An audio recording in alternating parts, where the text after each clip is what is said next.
हूँ कौन, मैं कहाँ से आया और कहाँ जाऊंगा। इस चीज की पहचान प्रत्येक जीव को करनी है। नहीं तो जितने रिश्ते बट्टे, एक दिन इस शरीर में जो ये बोलता बोल रहा है और ये सांस चल रहा है, जिस दिन ये चला गया, ये मालिक है इसका शरीर का। और वहाँ इस शरीर का अंत होगा, आत्मा का कभी अंत नहीं। ये ठीक है, आपकी बात सही है। तो ये जो शरीर है, ये 5 तत्वों का पूरा प्रकृति का है, ये यहीं मिटेगा फिर यहीं पैदा हो जाएगा। लेकिन इसमें से क्या आया क्या गया, ये जो बोल रहा है, इसको पहचान करो। ये कौन है? रविदास महाराज ने कहा, उनका शब्द स्वरूपी हम चले आए, काटन यम की फांसी।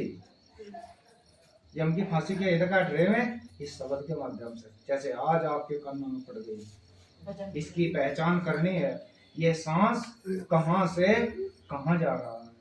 रविदास महाराज ने किसी देवता की पूजा नहीं करी, किसी को नहीं मानना, सर्वश्रेष्ठ उस एक मालिक को, जिसको इस शरीर में सबके पास दे करके भेजा है। एक उदाहरण इसका बताऊंगा कि बच्चा जब माँ के पेट में होता है तब उसको भोजन कैसे मिलता है। ये जो शब्द है, ये यहाँ नाभि से, माँ की नाभि से बच्चे की नाभि तक जुड़ा होता है नहीं। और जो माँ ने स्वाद खाया ना, वही महसूस करता है। अल्ट्रासाउंड करा के देखना कि बच्चा कड़वा खाया तो ऐसे ऐसे करेगा उनको, अगर मीठा खाया तो अच्छा महसूस करेगा। तो वो हमें नजर भी नहीं आ रहा और वहां भी उसकी प्रतिक्रिया हो रही है, तो क्या इसको आप मालिक नहीं मानोगे? वो उसको वहां भी उसका ध्यान रख रहा है। तो मालिक को जान है, उसका जो जुड़ाव है हमारे सांस का और हमारी सबर। इसको पहचानो, इसमें ही भक्ति करनी है, इसमें ही सत्य में रहना है, गंदा कर्म नहीं करना है। ठीक है। रविदास महाराज ने कहा कि अगर सत्य को छोड़ेगा तो अपने पथ मानी रास्ते से भटक गए। अगर सत्य को छोड़ दिया, राजा हरिश्चंद्र ने देखो कितना बलिदान दिया, राजा मुगल ने अपने बेटे को चीर दिया, आंसू नहीं आए, तो वो सत्य का इतिहास गाया गया। तो आज उनके नाम अमर हैं और वो इस देश के वासी नहीं रहे, उस देश के वासी हो गए। किसके? अमर लोग, स्वर्ग लोग। आप बैठे हो स्वर्ग में, हर चीज का आनंद आपके पास है। अभी आप कह रहे थे आनंद, तो यहाँ आनंद नहीं आया, तो फिर स्वर्ग कहाँ है? तो स्वर्ग कहाँ है फिर? आप स्वर्ग में नहीं बैठे, ये स्वर्ग है यहाँ पर, जहाँ का मतलब 84 में नहीं है, तो वहाँ स्वर्ग है।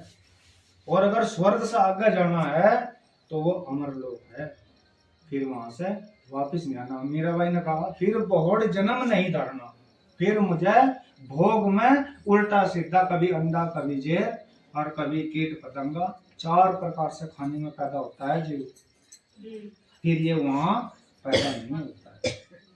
देखा ना, माँ के पेट से बच्चा हो, घोड़े से हो, भैंस हो, गधा हो, जो जेर में लिपट कर पैदा हो उसका कान होगा, कान, और जो अंडे में होगा उसका कान नहीं होना। ये कबूतर है, कौवा है, अंडे से होना, कान नहीं होगा, जो अंडे से पैदा होगा। तो सर्वश्रेष्ठ योनि बताई है जेर खानी, जिसका कान हो, पहचान बताई मेरे गुरु ने। तो इसको सर्वश्रेष्ठ बता। आप लोग जैसे गाय माता को पूछते हैं, गाय माता को सर्वश्रेष्ठ बताया, उसके बारे में थोड़ा बताऊं कि गाय माता को सर्वश्रेष्ठ इसलिए बताया कि वो 84 काट कर उस लास्ट योनि में आएगी जहां उसको मानव चोला मिलने वाला है। तो उसको भी इतनी कदर दुआई उस मालिक ने, और तुम इस चोले को लेकर के इसको गंदा खान पीन में, गंध में ले जा रहे हो, इसका गलत कर्म कर रहे हो, तो फिर दंड कौन भुगतेगा? आप लोग भुगतोगे, मैं भुगतूंगा। तो इसको पहचानना है अपने कर्म को, तो उच्च कर्म का ध्यान दीजिएगा। तो बोलिए जगत गुरु रविदास महाराज की जय।